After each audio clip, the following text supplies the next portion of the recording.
Selamat pagi, selamat berjumpa kembali dengan Suara Angin. Hari ini saya mengajak saudara-saudara untuk membaca kitab suci bersama-sama, dan kita akan mencoba mencari sebuah pesan Tuhan menghendaki apa dalam bacaan pertama maupun bacaan Injil hari ini, di hari Jumat Prapaskah yang kedua. Ada yang sudah misa harian hari ini, ada yang ikut offline atau live streaming, ada yang sudah ikut jalan salib offline atau live streaming. Yang belum ikut misa, ya nanti saya kasih di link di bawah ini, ada misa tadi pagi di Ventimiglia.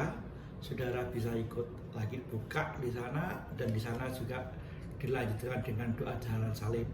Seandainya saudara-saudara mau berdevosi jalan salib di keluarga, syukur pada Tuhan ya, sebuah loncatan luar biasa kalau ada keluarga-keluarga berdoa jalan salib, doa devosi jalan salib, peristiwa yang belum berani keluar rumah atau gereja belum dibuka, atau masih karena usia atau anak-anak, baik kalau mengadakan pendalaman iman dan juga doa jalan salib di rumah ya. Mari kita lihat bacaan hari ini. Yang pertama tentang Yeskiel. Bersama Yeskiel, ini luar biasa ini. Yeskiel memberikan nasihat yang luar biasa. Kalau minggu-minggu lalu itu kitab Yesaya, hari ini nubuat Yeskiel 18:21 sampai 28 itu pun juga sangat berbicara banyak pada kita, bagaimana kita hidup sebagai orang Katolik yang mengaku diri sebagai pengikut Yesus. Nggak gampang lah ya, karena nggak gampang ini kita baca pertama pelan-pelan. Lalu jangan lupa saya mau menggarisbawahi, saya tidak akan menggurui siapa-siapa. Pertama-tama saya merenungkan untuk saya, siapa tahu berguna untuk Anda juga. Saatnya tidak, ya lupakan saja ya. Dikatakan demikian. Beginilah Tuhan Allah berfirman, kalau orang fasik bertobat dari segala dosanya, dari segala dosa yang dilakukan, dan berpegang pada segala ketetapanku serta melakukan keadilan dan kebenaran, ia pasti hidup dan ia tidak akan mati. Ada orang fasik, ada orang bertobat ya.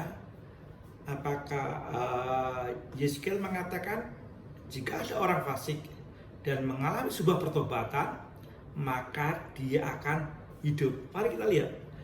Sekali lagi, kalau ada orang fasik, ada orang jahat, ada orang yang dikatakan nggak benar begitu, lalu dia mengalami sebuah peristiwa hidup bertobat, maka Yeskiel mengatakan bahwa dia akan hidup ya.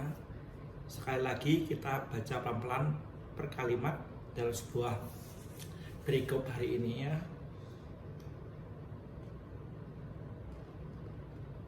Lalu dikatakan segala durhaka yang dibuatnya tidak akan diingat-ingat lagi. Wow, segala durhaka yang dibuatnya tidak diingat-ingatlah lagi kalau sudah bertobat ya. Kita ingat kalau kita ngomong ke orangnya sudah bertobat, sudah berubah, tapi kita bisa mengingat-ingat kelakuannya yang dulu-dulu yang tidak baik, kita ungkit-ungkit terus sepanjang hidup. Padahal sudah bertobat, sudah berubah, tetapi kita bisa mengungkit-ungkit lagi. Ini cukup menarik ya. Sementara Yeskiel mengatakan kalau ada orang yang bertobat, segala kedurhakaan yang dia lakukan maka tidak akan diingat-ingatlah lagi. Ini luar biasa ya. Ini hati Tuhan. Ya, ini hati Tuhan. Hati Tuhan melihat orang yang sudah bertobat, maka dia tidak akan mengingat-ingat lagi perbuatannya yang jahat. Ini luar biasa ya. Sebuah catatan yang perlu kita ingat hari ini. Ya. Lalu dikatakan, ia akan hidup karena kebenaran yang dilakukannya. Ya. Dia akan hidup karena kebenaran yang dilakukan. Ya, setelah bertobat, dia melakukan hal-hal yang benar, tentu saja ya. Dan karena itulah dia hidup. Lalu Yeskiel melanjutkan lagi, apakah aku berkenan kepada kematian orang fasik? Firman Tuhan Allah, bukankah kepada pertobatannya aku berkenan supaya aku hidup? Tuhan tidak menghendaki orang itu mati dalam kefasikan.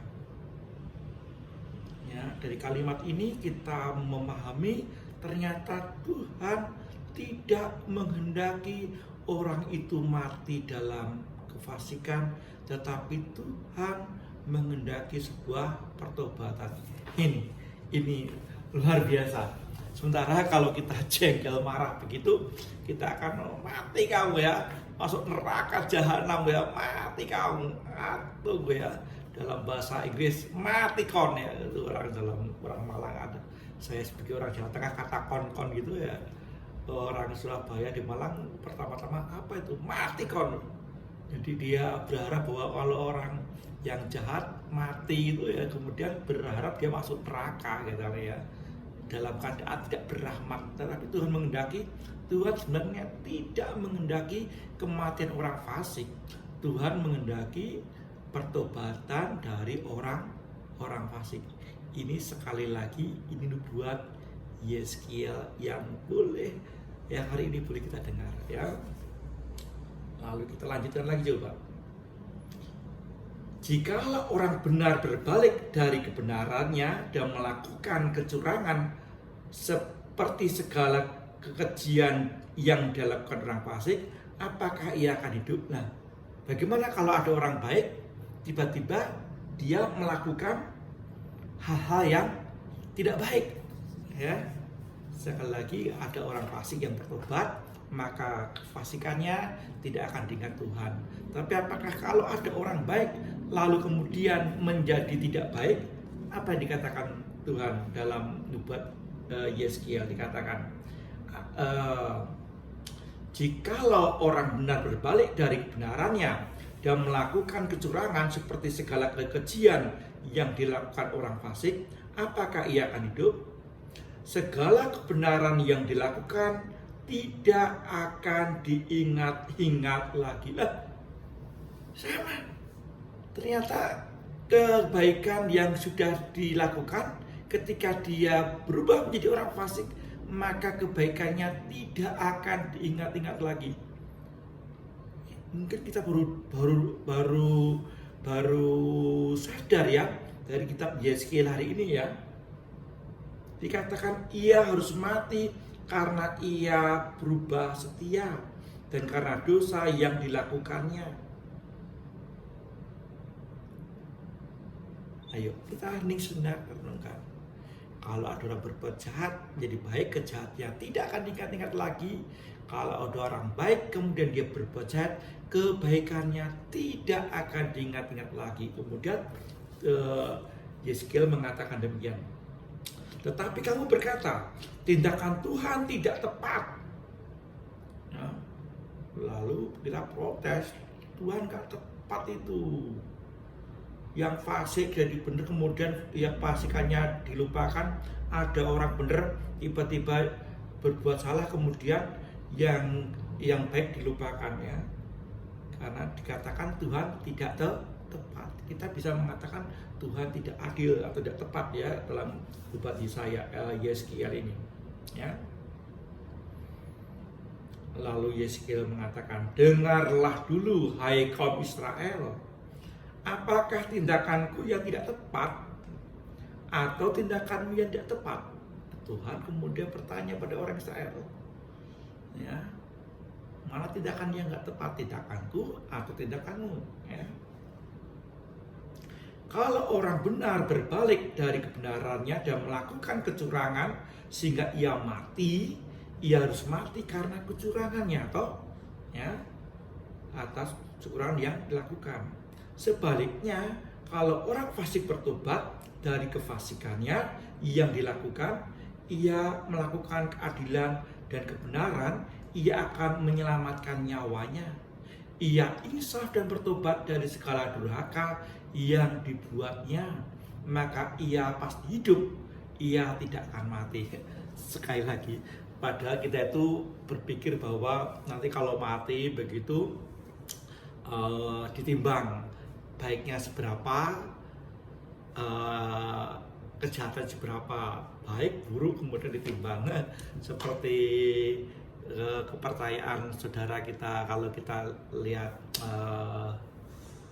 Mesir kuno itu, ya, Dewi siapa itu yang kepalanya anjing itu, kemudian dia akan membawa jantung setiap orang, ya, apakah berat atau ringan, ya.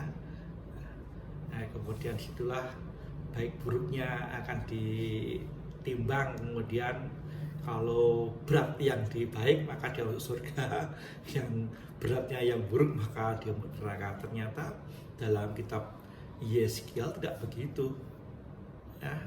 Ternyata kita diharapkan untuk hidup dalam pertobatan terus menerus sampai akhir.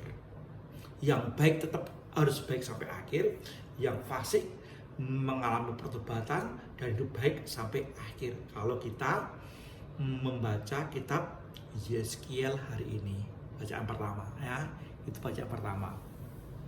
Cukup menarik toh? Ya, mungkin selama ini kita berpikir bahwa nanti kalau ini baik, jahat, baikannya 10, baru jahat terakhir, kemudian 1:9 atau tidak. Kira-kira loh, ya, dalam Injil terwujud di mana? Terwujud dalam diri penjahat yang sebelah kanan ketika disalibkan Yesus, ya. Dia detik terakhir sebelum wafat, Yesus, ingatlah aku kalau engkau masuk dalam kerajaan surga. Lalu Tuhan bilang, hari ini juga kamu masuk dalam Firdaus bersama aku. Hari ini juga, ya. Tuhan tidak katakan enak saja loh, dosa beratmu selama ini kamu merampok, mencuri, dan kamu dihukum mati. Dan sekarang kamu mau masuk, kamu sudahlah matilah dalam kejahatan kamu.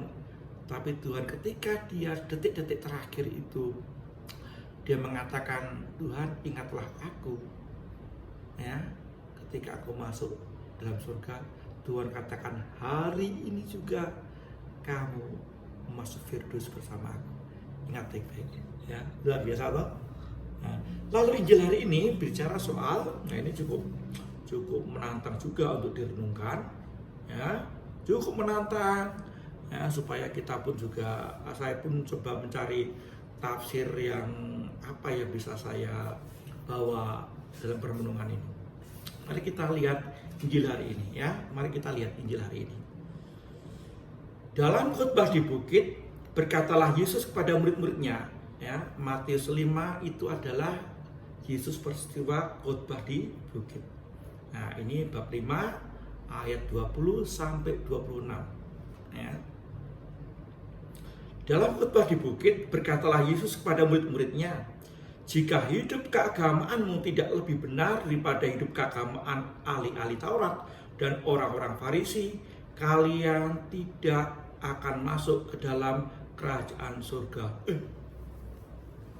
Ayo ya. Kira-kira kita itu lebih baik daripada orang Farisi dan ahli-ahli Taurat tidak? Tapi dikatakan jikalau hidup keagamaanmu tidak lebih baik daripada orang Farisi dan ahli Taurat, kamu tidak masuk dalam kerajaan surga.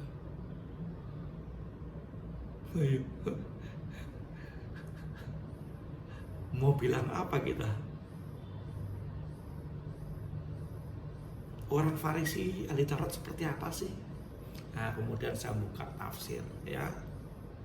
Dikatakan apakah Yesus mengacu kepada sikap orang Farisi itu melakukan kebaikan formal lahiriah, liturgi, mungkin membaca kitab suci, hafal kitab suci, membaca mungkin sampai khatam, tahu titik komanya di mana ya. Kemudian tetapi dikatakan dalam perikop-perikop lain adalah mereka melakukan semua itu supaya dipuji orang. Melakukan keagamaan, taat pada keagamaan itu entah puasa, pantang, derma, bermati raga, baca kitab suci, devosi apapun itu karena demi kewajiban saja, atau bahkan lebih tajam lagi demi dipuji orang. Oh, pastornya tukang jago puasa, kuat puasa, dermanya kuat, pastornya Roh Paris enggak ya, enggak ya. Kemudian dipuji tepuk tangan, nah gitu ya. Enggak mungkin lah Roh Paris itu kuat puasa dan pantang, gendut begitu ya, bisa saja ya. Sekali lagi, apakah Yesus mengasihi kepada orang yang melakukan ketaatan hidup agama itu hanya semata-mata hanya untuk mengikut peraturan dan terlebih lagi supaya dipuji orang? Maka Tuhan katakan kalau sampai itu yang terjadi, Tuhan katakan kamu tidak akan masuk dalam kerajaan surga. Nah, ini nggak gampang ini, nggak gampang. Siapa orang yang suka dipuji? Siapa orang yang tidak suka kalau menyumbang itu diketahui lalu dihormati? Karena siapa yang nggak suka kalau dia dikatakan saya pendoa itu gak dikagumi? Siapa yang tidak suka kalau dia dikatakan kuat puasa, kuat berpantang, dikagumi dan dipuji-puji? Itulah perenungan yang boleh kita dengar hari ini. Apakah kita masih bisa mengalahkan orang Farisi dan orang ahli-ahli Taurat dalam hal ini, dalam hidup berkeagamaan? Nah, sekali lagi kita mau dimurnikan. Ya. Saya menangkap Tuhan mau memurnikan kehidupan baik dalam ketaatan beragama, bukan semata-mata menggantikan hidup lahiriah, menggantikan hidup batiniah dalam lahiriah, tapi sungguh-sungguh apa yang lahiriah itu muncul dari penghayatan yang batiniah. Gimana mau menggambarkan? Jangan sampai melakukan hal yang lahiriah itu menggantikan yang batiniah, atau yang batiniah itu muncul dalam sikap yang lahiriah. Ini sebuah permainan kata. Intinya bahwa kita diminta lebih baik daripada ahli Taurat dan ahli kitab. Kita harus menemukan kebaikan mereka dan kita pun harus lebih baik daripada mereka. Sekali lagi, kita harus menemukan kebaikan mereka dan kita harus lebih baik daripada mereka. Ya, ini gak gampang ya. Menemukan kebaikan orang Farisi dan kebaikan orang ahli Taurat, dan kita harus hidup lebih baik daripada mereka. Ya. Jangan-jangan kita lebih buruk daripada ahli kitab dan orang Farisi, jangan-jangan. Padahal kita diminta untuk lebih baik daripada mereka. Yang ngomong bukan saya, Yesus dalam Matius bab 5 ayat 20 ya. Sekali lagi, ini Yesus juga bicara pada saya. Ya. Lalu dikatakan, kalian telah mendengar apa yang difirmankan kepada nenek moyang kita, jangan membunuh. Siapa yang membunuh harus dihukum. Tetapi aku berkata kepadamu, setiap orang yang marah terhadap saudaranya harus dihukum. Barang siapa berkata kepada saudaranya kafir, harus dihadapkan ke mahkamah agama. Dan siapa yang berkata jahil harus diserahkan kepada neraka yang menyala-nyala. Siapa yang kita nggak pernah marah? Siapa yang tidak pernah memaki-maki saudaranya? Siapa yang tidak pernah mengata-ngatakan kepada saudaranya? Ya, pada sebuah kalimat yang kafir, jahil, ini sudah dihadapkan di mahkamah agama. Sementara tidak jarang kita itu memaki-maki saudara kita, bahkan pasangan hidup kita, anak-anak kita, mertua kita, tetangga kita, rekan kerja kita, lebih daripada itu. Ya, tidak jarang kita mengatakan orang itu setan, orang lain ini itu, mungkin lebih. Apakah yang akan dikatakan Yesus pada kita? Lalu saya mencoba mencari tafsir. Waduh, betapa penuhnya neraka kalau sampai orang mengatakan kafir dan jahil itu masuk neraka semua, atau masuk pengadilan mahkamah agama. Saya menemukan sebuah tafsiran begini. Marah dalam konteks perikop ini yang dikehendaki Yesus adalah kemungkinan adalah kemarahan yang disertai dengan dendam dan benci. Sekali lagi, kemarahan yang disertai dendam dan benci, dan berharap bahwa orang yang dimarahi itu mati. Sekali lagi, sebuah tafsiran yang saya temukan, ya, kemarahan yang yang ada dendam dan benci, dan berharap bahwa yang dimarahi itu mati. Ada tafsiran lain yang mengatakan ada kemarahan yang tanpa sebab. Tiba-tiba marah tanpa sebab, inilah yang harus masuk dalam pengadilan. Ya. Sebuah tafsiran yang gampang. Siapa di antara kita nggak pernah marah? Emosi. Dia mungkin plong mengatakan ABC, tapi yang dikatakan itu mungkin membekas di hati sampai 12 jari. Ya, kemudian menimbulkan luka. Lukanya juga kemudian akan menemukan dendam dan benci. Dendam menimbulkan dendam, benci menimbulkan benci karena kemarahan. Luar biasa loh ya hari ini, judulnya nggak gampang. Saya sendiri sangat terpesona dan merenungkan sabda Tuhan Injil hari ini maupun juga bacaan pertama. Kita lanjutkan ya. Yang hari ini masih marah, silakan merenungkan marahnya sampai kapan. Marahnya mau dibawa sampai ke liang kubur, marahnya mau dibawa sampai ke liang kubur. Tuhan katakan, di mana hatimu berada, di sana hartamu berada. Hartanya itu akan dibawa ke liang kubur. Hatinya kemarah, maka hartanya di situ, maka ia akan dibawa ke liang kubur kemarahan. Kalau kita lihat sinetron itu, yang jadi kuntilanak, jadi delegombel, atau apa dikatakan adalah orang-orang yang dulu mati gentayangan karena arwahnya gentayangan, kemudian karena dia punya dendam maka masih gentayangan. Ya, ini sinetron ya. Nah, kalau ditanya orang mau apakah ya mungkin ya karena di sana hatinya berada, situlah hartanya berada, maka hatinya penuh dendam, kebencian, mungkin masih gentayangan. Sekali lagi ini tafsir ya, tafsir. Tapi sekali lagi Tuhan katakan di sini kok ya, kemarahan.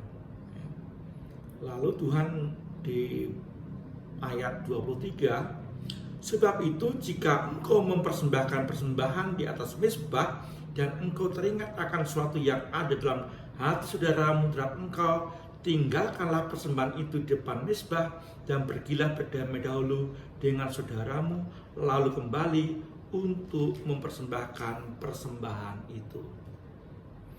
Bersegeralah berdamai dengan lawanmu selama engkau bersama-sama dengan dia di tengah jalan, supaya lawanmu itu jangan menyerahkan engkau pada hakim, dan hakim menyerahkan engkau pada pembantunya, dan engkau dilemparkan dalam penjara.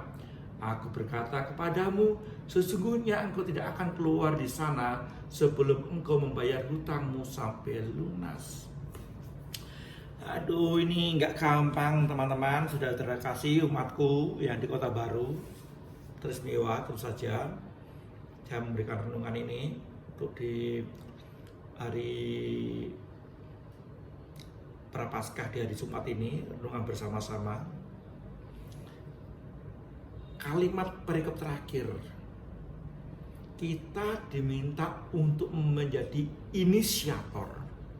Sekali lagi, kita diminta untuk menjadi inisiator untuk menjadikan dunia lebih baik. Kita diminta untuk berinisiatif untuk mengadakan sebuah perdamaian. Ini yang ngomong bukan saya, yang ngomong Yesus. Kita hanya membaca agar kita menjadi inisiator untuk mengadakan sebuah perdamaian, rekonsiliasi, membuat segalanya menjadi lebih baik. Tidak lagi menunggu, kamu kan yang salah bukan saya, kamu dulu, siapa yang salah? Kan di kamu dulu. Ya, antara ayam dan telur nggak tahu siapa yang salah.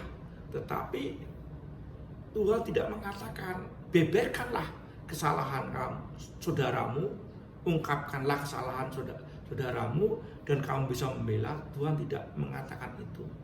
Kalau ada perselisihan, Tuhan katakan berinisiatiflah untuk mengadakan sebuah perdamaian. Di sini kan, kalau ada perselisihan dalam persiarahan, kita semua manusia di dunia ini hidup dalam peziarahan, dan kita diminta untuk menjadi inisiator dalam perdamaian, dalam membuat semuanya menjadi lebih baik. Tidak diminta untuk mengeluarkan undang-undangnya, kegamangan atau apa, mana yang salah benar, siapa yang mendahului, siapa yang disolimi, siapa yang memarahi, siapa yang lebih dulu, bukan. Tetapi Tuhan menghendaki agar kita menjadi inisiator, berinisiatif lebih dahulu untuk menjadikan dunia lebih baik. Berinisiatif dulu agar perdamaian itu kita mulai lebih dahulu.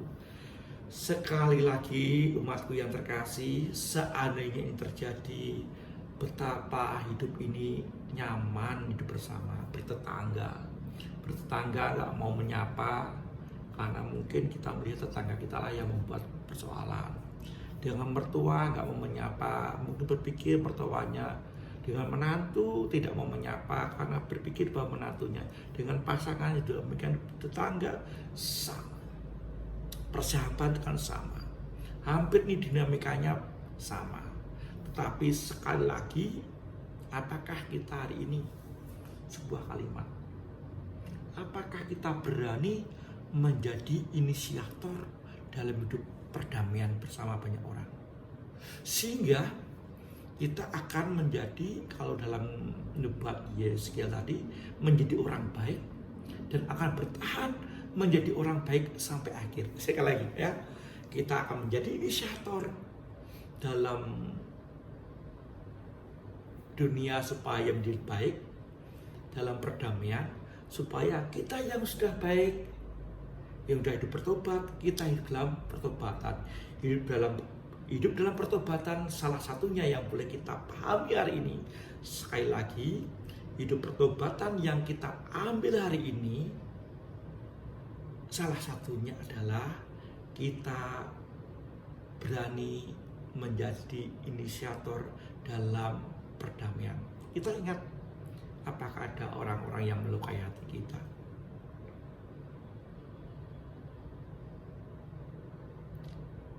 Atau kita balik, apakah ada banyak orang yang hatinya telah kita lukai? Entah kita dilukai dulu, entah kita melukai dahulu, kita tidak tahu. kita renung, duduk sebentar, biarlah sabda Tuhan hari ini menjadi kekuatan kita, menjadi kekuatan anak-anak Allah, menjadi kekuatan orang-orang yang dibaptis, menjadi kekuatan sebagai orang yang mengalami pertobatan. Tuhan memberkati. Oke?